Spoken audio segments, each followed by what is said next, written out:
we give our time to Lily for free because we're promoting the idea of using sustainable materials. So there's always people that they can recommend and things like that to you, I think. So what I really need is somebody who is impartial.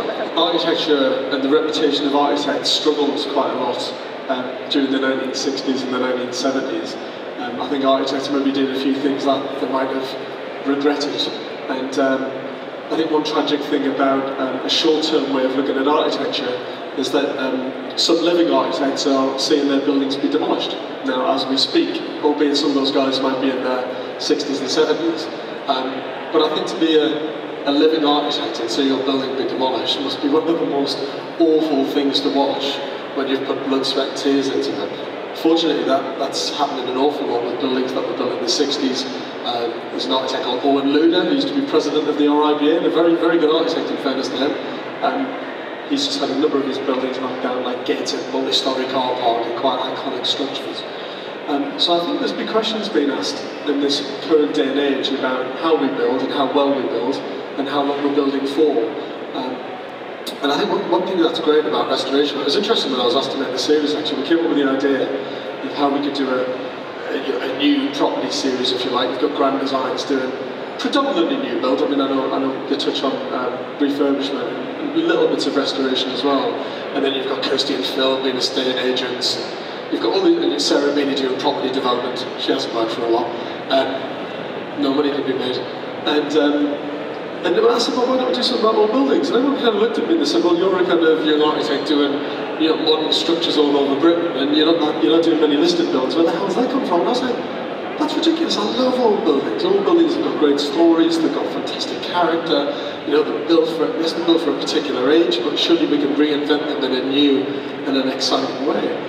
And I thought the series would do alright, and it's just done, thank God, it's done amazingly well, because so many people have just written in saying, thank God you saved that building, thank God that you managed to turn a building that was built for a different purpose, because most of the projects we have are either religious or industrial buildings or agricultural or military buildings, built for a completely different use. And what I've tried to do in that series is show that restoration can be exciting. It doesn't have to be dull, boring and dusty. It can be innovative, it can be highly technological, but it's also saving buildings of our history. And I think if there's one thing that we've got in this country, is an amazing array of fantastic buildings, from coastal properties to rural properties, absolutely amazing structures. And I think we realised that we lost a huge amount actually through the 20th century.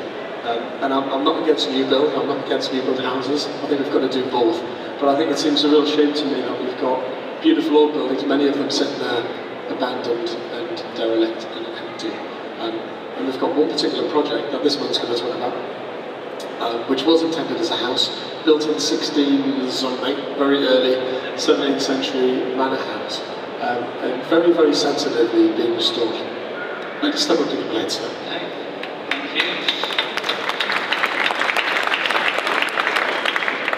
Yeah, I've just got a few slides to show you really of a quite interesting restoration of this timber frame barn in Sutton Courtenay, Oxfordshire, and a couple of little videos as well. So as you can see, it's a timber frame. This one's elm. It's on a green sandstone rubble wall to the ground floor. At some point in its history, probably about 50 years ago or so, it's been the wattle and daub or lard and plaster that would have been there in the infill panels has been replaced with a cement render on a mixture of chicken wire and timber lath. Trouble with cement in these old buildings is that cement isn't flexible, it's not vapor permeable. So as this elm frame sort of moves, as the timber frames do, it tends to crack the cement render, water gets in, water can't get out because it's not vapor permeable, and it starts to rot the frame. A couple of problems you can see here. The sole plate in the top left picture is covered with the cement render, so it's going to be rotting under there. You can see various damage to the panels in other areas as well.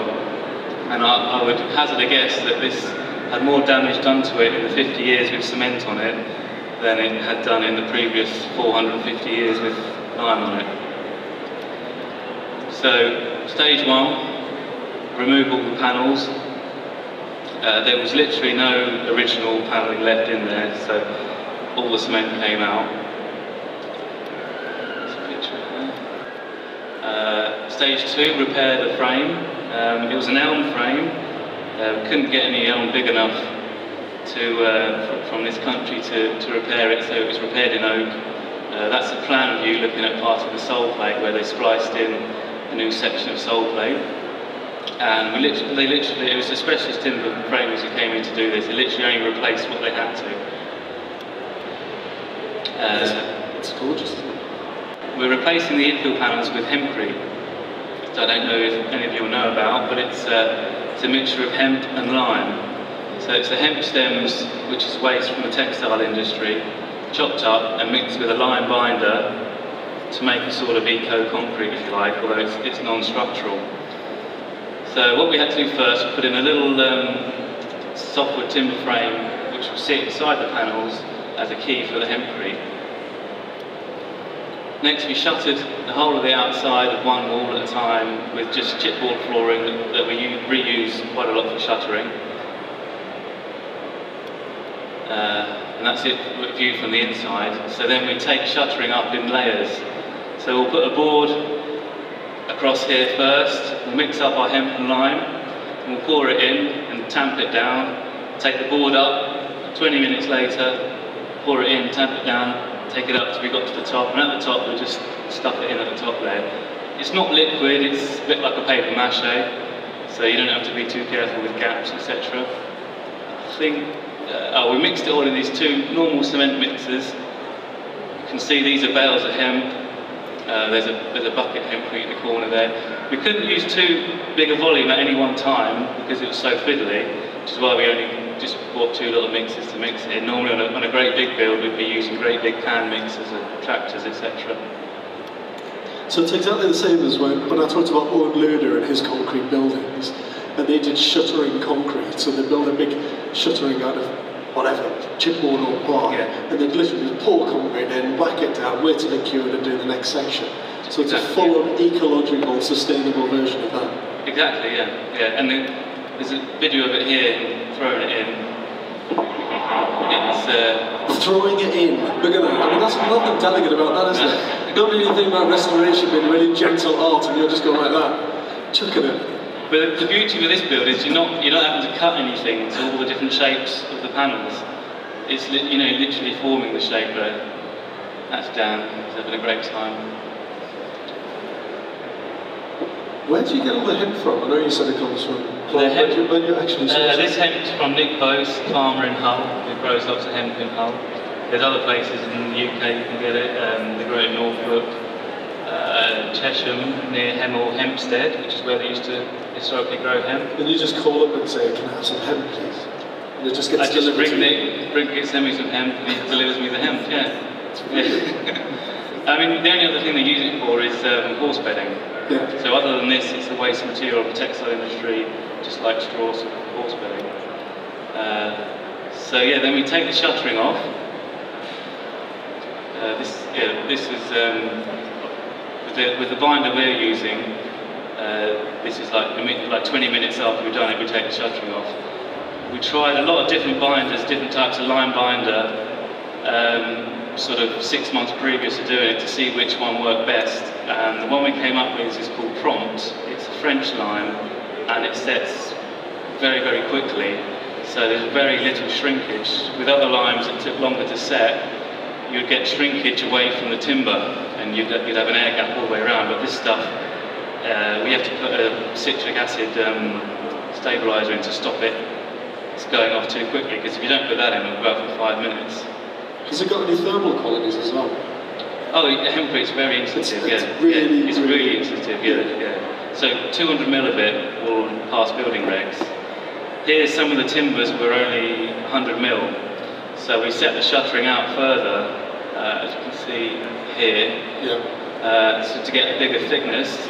And the problem with that, obviously, you've got the Hempcrete covering the timbers, so then we scratch it back. You can literally, and there's a float of nails on, you can scratch it to whatever shape you want, bit of audio. So you literally just feather it into the timber? And just scratch it back, feather it in, yeah. Nothing technical about it, it's just like sculpting. It gives you a really nice shape to the panels as well.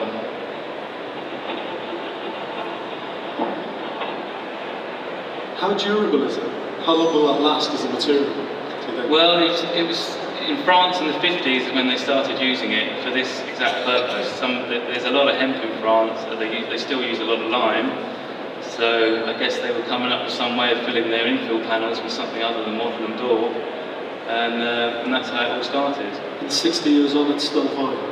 Yeah, and people say to me, with all these natural building materials, straw and carbon, they say, well, it's not going to last. And I say, well, what are the oldest buildings in the country made from? You can tell me.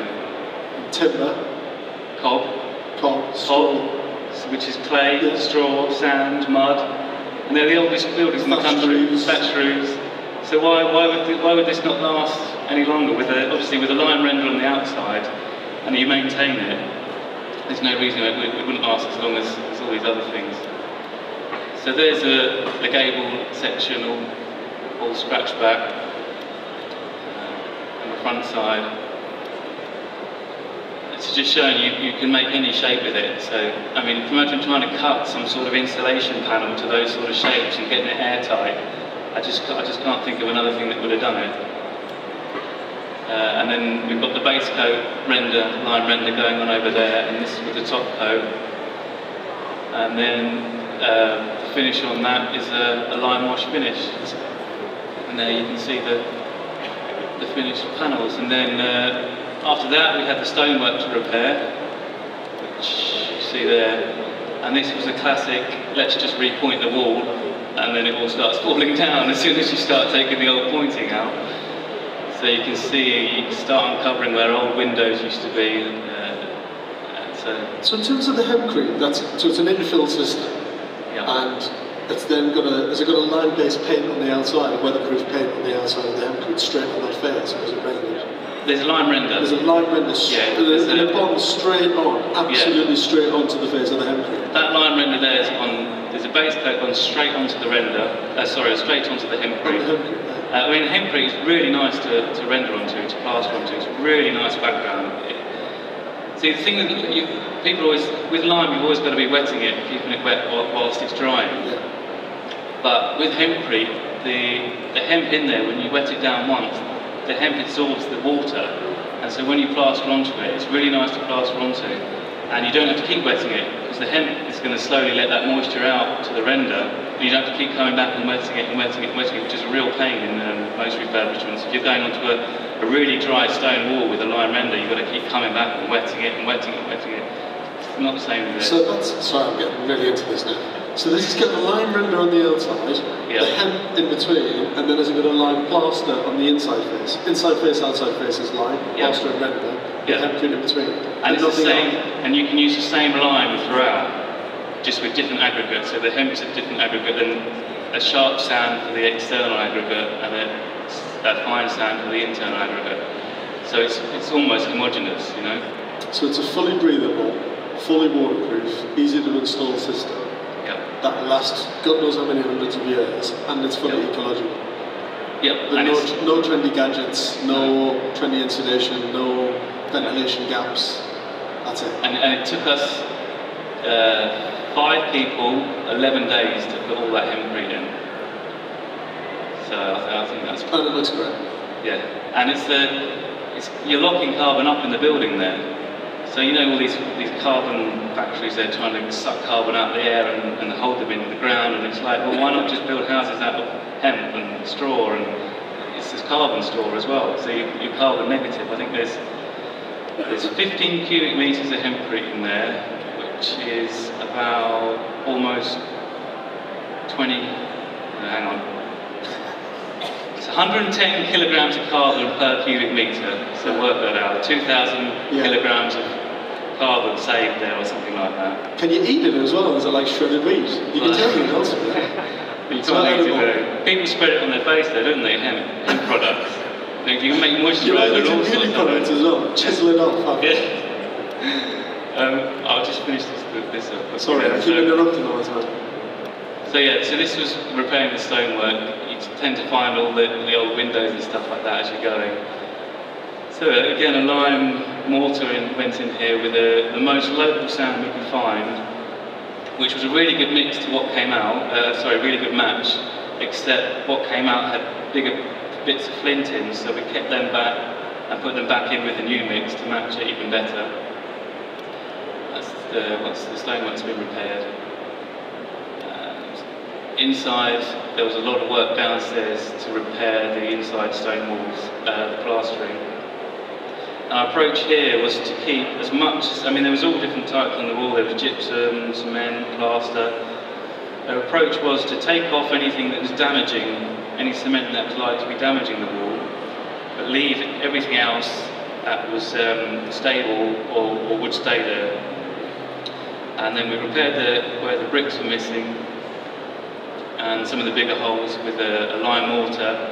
And then we did we had to make up a couple of inches here.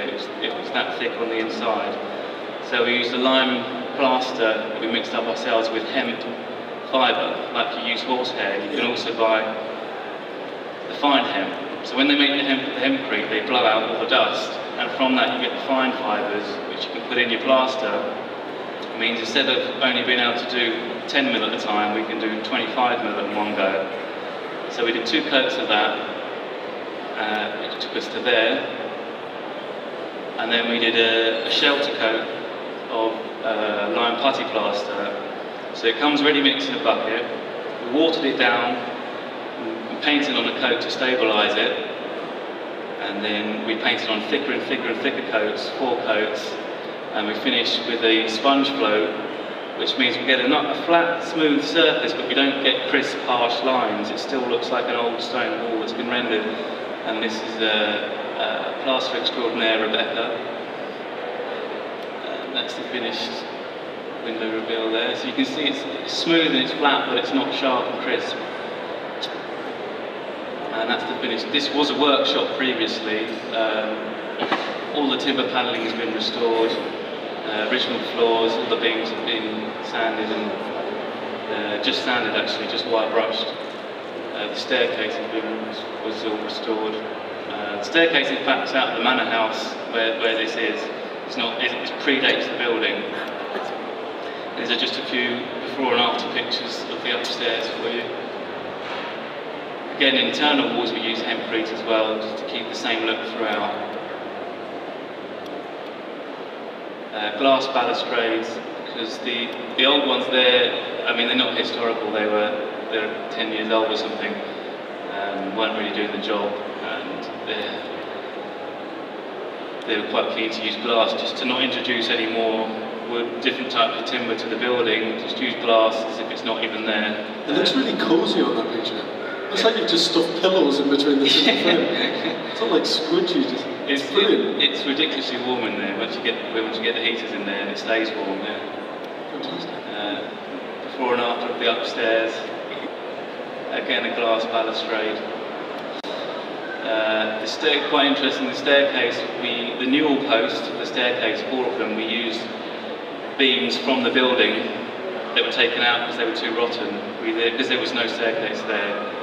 We used them to make the staircase, which again was made from old church pews, just to try and keep with an old. I didn't want to introduce any new timber except for the floor, which all had to be new. Upstairs, the openings here in the upstairs rooms were so nice they couldn't justify putting doors in. So it was literally just curtains across. The boarding actually, the boarding, plaster boarding on the eaves is a natural wood wall board, which we can cut and bend to look like the hempcrete. So we couldn't do hempcrete in the roof because the roof was already on, but we wanted to make it look like hempcrete. It doesn't really show it there, but they're quite curved and bent, those boards as well. And that's just that's the last slide of us. Lime rendering the base coat, Heather and I think that was December the 15th last year. So luckily, we did all of this from November the 5th, finished on December 21st. So we were very lucky with the really mild winter. That's unbelievable. It would have been a nightmare. Do you want to tell us a little bit about Lily as well, at lowimpact.org, and what the guys are doing over there, because it's fantastic place. So I'm here with Lily. I take the Hempcrete course for Lily, Low Impact Living Initiative. Yeah, Lily's not a woman, by the way. I'm here with Lily, which is over there. So it's lowimpact.org, and we teach people how to do all sorts of sustainable things, straw building, making soaps. I teach people to hemp build with clay plasterers, lime plasterers, all sorts of things. We're over there. We give you free information. We're not selling you anything. We're just going to tell you how to use natural products in the right place with the right buildings. We've got lots of different types of insulation we can show you. And there's some hemp building, straw building, and oak framing, clay plastering, all sorts of things to look at. And you should sign up for the e-letter as well, because they'll send you regular stuff about what they're doing. Because all of this stuff, it seems so often that people think, oh, well, I've got to be doing a really, really old building somewhere. But you kind of think, well, even if you're doing a modern building, why can't you use Hempcrete? Why can't you? It's not just about being, just because it's out of natural material doesn't mean it has to be traditional. You know, it can be used in a new and an inventive way as well. So after you get bored of me rambling on, go and see the guys over there, because it's far more exciting than I can talk about. And you're going to do your book signing over there as well, aren't you? Yeah, we're going to try books over and do that. So we're going to do books at the end, so you've got no excuse to not come over and say hello. Thanks very much. We're going to do my book signing.